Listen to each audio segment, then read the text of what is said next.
वक्रतुण्डमहाकाय सूर्यकोटिसमप्रभ निर्विघ्नं कुरु मे देव सर्वकार्येषु सर्वदा। श्रीगणेशाय नमः। नारद उवाच प्रणम्य शिरसा देवं गौरीपुत्रं विनायकं भक्तावासं स्मरेन्नित्यम् आयुः कामार्थसिद्धये।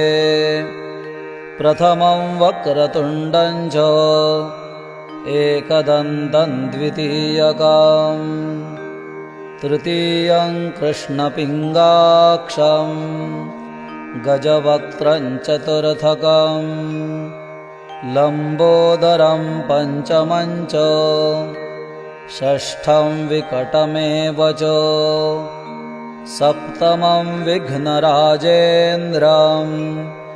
धूम्रवर्णं तथाष्टमम्।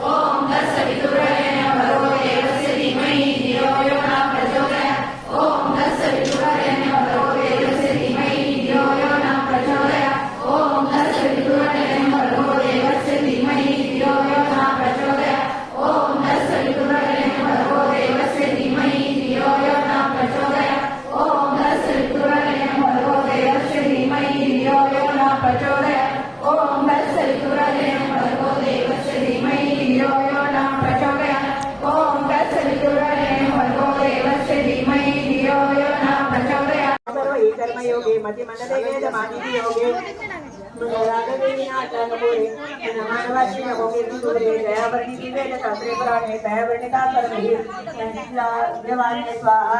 मना सर्वदा सत्यसाण्डो न कोरे मना सर्वदा नित्यमाण्डो न कोरे मना सत्यते सत्यवाक्ये बलावे मना नित्यते नित्यतो रोजावे स्वाहा।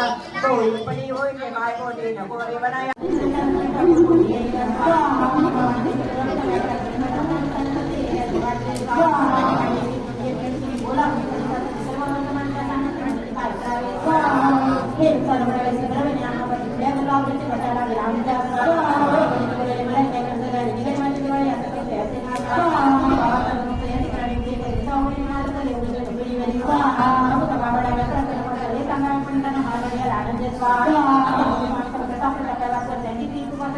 भावामी